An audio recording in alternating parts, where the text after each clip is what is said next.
자, 다음에 2부 시작하겠습니다. 우리의 정치인 직업이 아니신 우리 추 장군님. 아, 진짜 추 장관이 아니고 추 장군이라니까요. 검찰 스스로 사과하지 않으면 사과하게 만들겠다라고 이야기를 하고 있습니다. 이게 이제 뭐냐면 김학의 사건 이번에 지금 유죄 났죠. 물론 이제 공소시효 지났다고 하는 뭐 성폭행 등에 대해서는 무죄지만 뇌물은 지금 유죄가 났어요. 그것도 성폭행했다라고 하는 것이 동영상에 나와 있음에도 저 사람 모르겠는데요 하고 무혐의 줬던 바로 그 검사들. 뭐 이따가 다시 하겠습니다. 김학의 부실 수사 의혹 검사들은 지금 불기소 의견으로 송치됐고요. 이명박 수사도 마찬가지고 여기에 지금 검찰이 사과를 안 하는 것이 검찰 개혁의 가장 중요한 점 중에 하나예요. 예전에 공권력은 소신을 갖고 수사라는 의미에서 수사 결과가 실패를 하더라도 책임을 묻지 않았죠. 만약에 어떤 수사에 대해서 책임을 물어버리면 어떤 검사가 좋게 바라보면 거기에 대해 소신 있게 수사를 하겠어요. 근데 이게 악용의 소지가 너무 큰 거예요.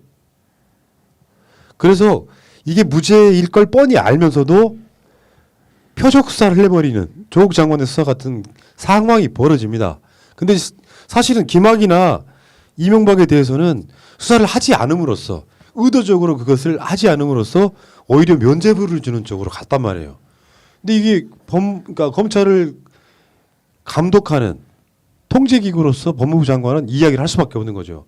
검찰 스스로 사과하지 않으면 사과하게 만들겠다. 역대급으로 이런 묘딩을 쓰는 법무부 장관 봤어요? 최초입니다. 어마어마하신 분이지. 최초고 이게 지금 김학이나 내가 여기 보면은요 우리가 사과하게 했다는 거 뒤에도 나오겠지만 그 특활비라는 내용도 있잖아요. 특활비에 대해서도 말씀드리면 그런 것 같아요. 이게 지금 영수증이 처리가 안 되는 것들이 있어요. 영수증 처리가 안 되는 것들이 영수증 그 말씀 드리는 것 같아요. 영수증 처리가 안 돼가지고 어마어마한 돈들이 집으로 갔냐. 아니면 또 그러니까 김학이 연결돼서 그런 데서 유흥으로 갔냐에 대해서 포괄적으로 장관이 말을 하는 것 같아요. 그리고 제대로 뭐 중앙지검이나 그런 데는 가지 않았다는 말이 있는데 거기도 설명하는 거고. 근데 너무나 특가비가 많아요. 몇십억이는 특가비가 과연 어디에 쓰는 건지 밥을 먹는 데 쓰는 건지 출장 갈 때 쓰는 건지. 근데 법원에 있는 검사가 출장 가서 조사하진 않잖아요. 그러니까 그런 것들도 좀 이번 기회에 규명됐으면 좋겠고 정확한 내용을 알았으면 좋겠어요. 추적이 안 되는 돈은요 반드시 적절하지 않은 곳에 쓰일 수밖에 없어요. 사실 그래서 추적이 안 되는 돈을 만들어 놓는 거거든요.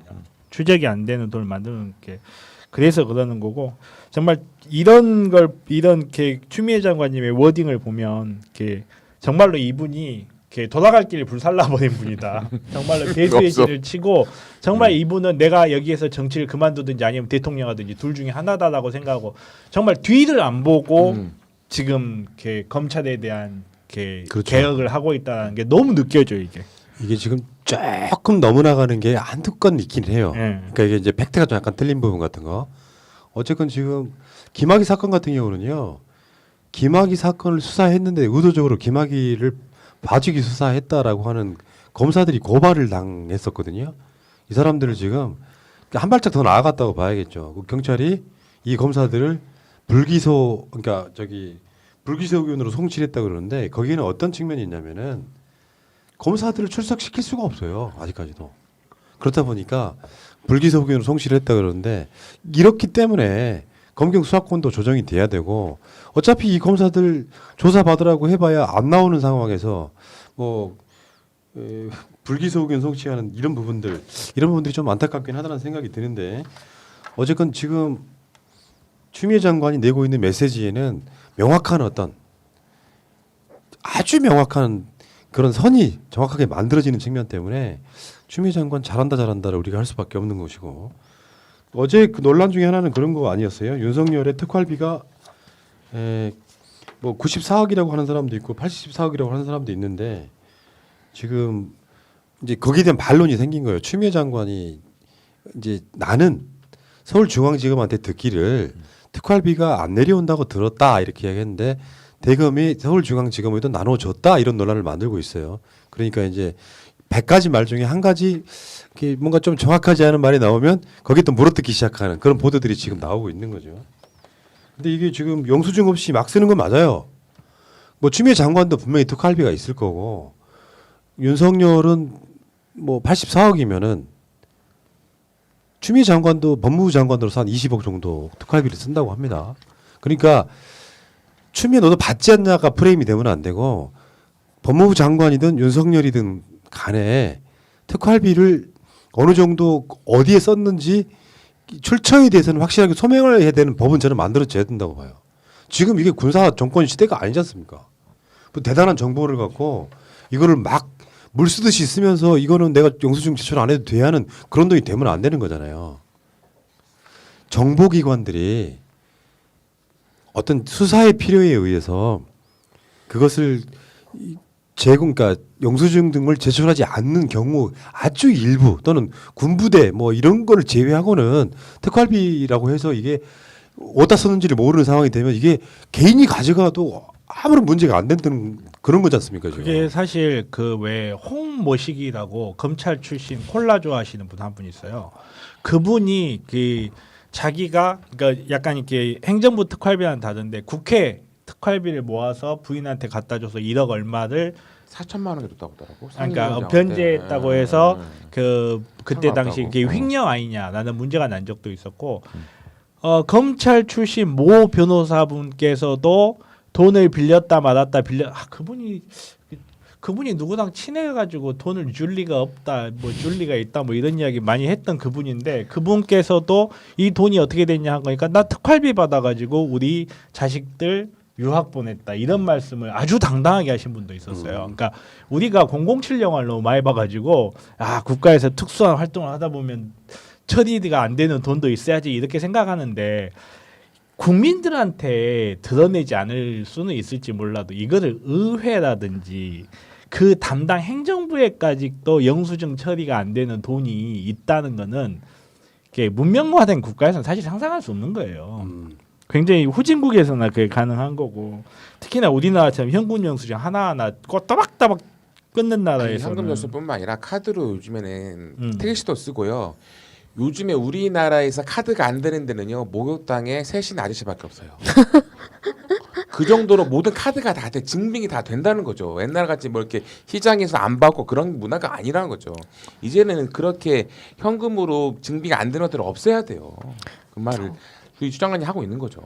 국민의 세금이 어떻게 쓰여지는지 다 돼야 되는데 지금 중앙지검을 갔냐 안 갔냐가 중요한 게 아니라 여기에 대한 규정이 없고 어디에 얼마로 가야 되는지 이런 것조차도 없고 무조건 대검에서 알아서 한다. 검찰총장이 알아서 한다. 이게 문제인 거고요. 그리고 진짜 룸사롱에서 썼다든지 이런 거라도 다 지출 증빙을 해야죠. 아니 잠깐만요. 내가 볼메 임진이면요. 내가 봤을 때 너무 순진하다. 어떤 검사가 룸사롱에서 지들 돈을 써요. 특활비는 딴 데 쓰지. 집에 갖다 주겠지. 딴데 또는 쓰겠지만. 비상금으로 쓰.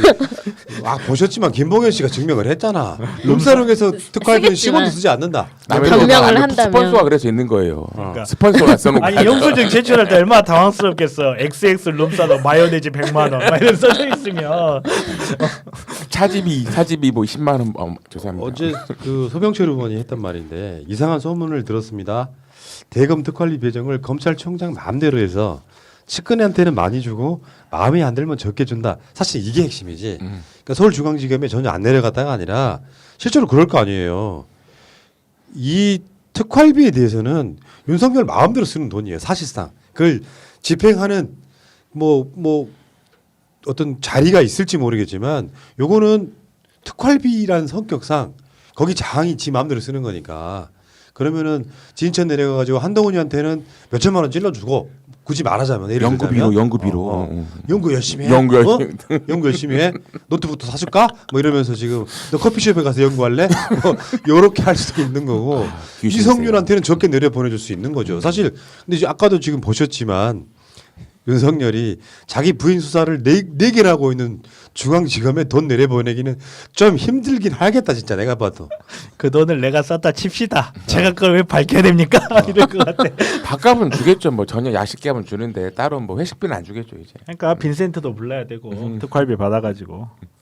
그래서요 2020년 예산에서는요 이 법무부 특활비가 이 교도소 관련한 부분 5억 빼고 나머지는 다 검찰로 갔다는 거예요. 그러니까 사실상은 법무부는 특활비가 거의 없고 그 법무부로 배정되어 있는 것 중에 그 산하에 검찰로 특활비가 대부분 갔다. 원래 이제 이 특활비의 개념이 수사에 필요한 목적으로 쓰라는 건데 이게 이제 검찰총장이 자기 측근 챙기기로 갈 수밖에 없는 구조. 요거는 바꿔내야 될 거라고 생각이 들어요. 지금의 무슨 이 사람들이 뭐 간첩 잡는 대공수사를 해가지고 몰래 뭐 예를 들면 간첩 옆에 수사를 해야 돼. 공안부 검사들이.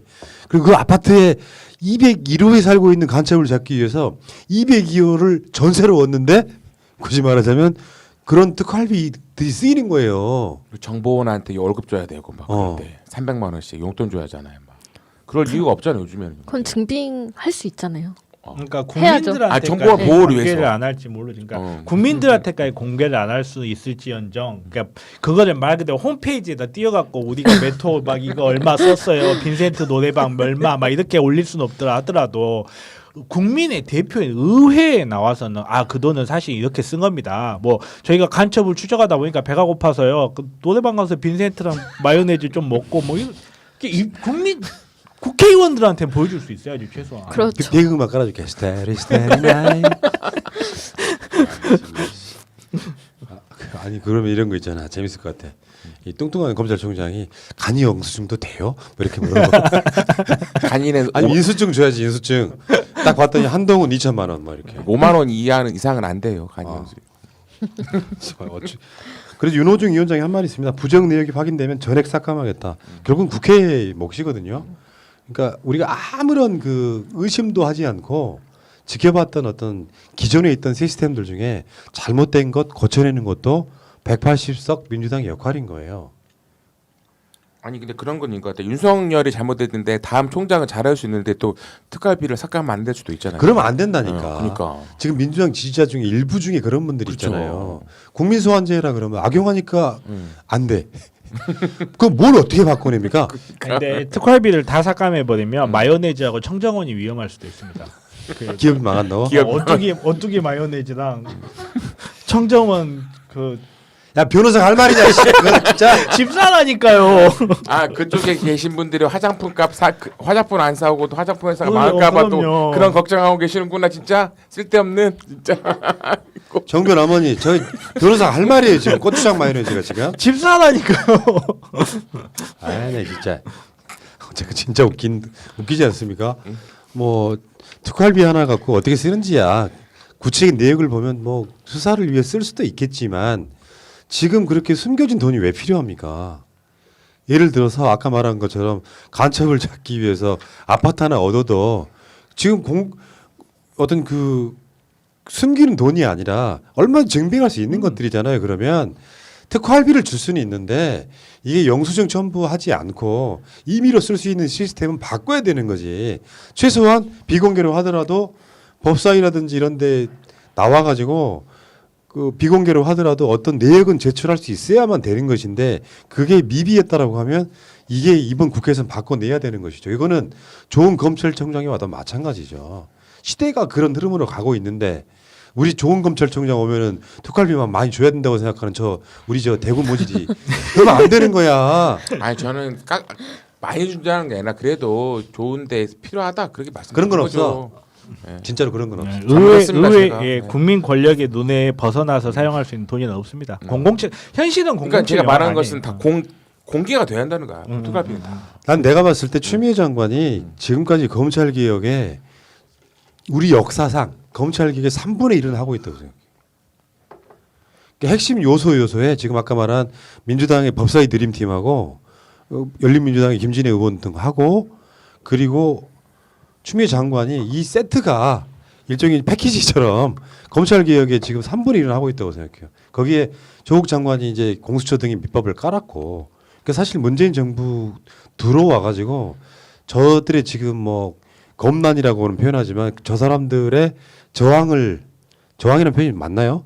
어쨌건 그 상황에 계속 조금 한 발짝씩 발전시키고 있는 것 같아요. 자세히 털어보는 검찰총장의 힘이 결재권만 있는 줄 알았더니 특활비도 있었구나. 우리도 무릎을 탁 쳤잖아요. 아직도 안 없어졌다고?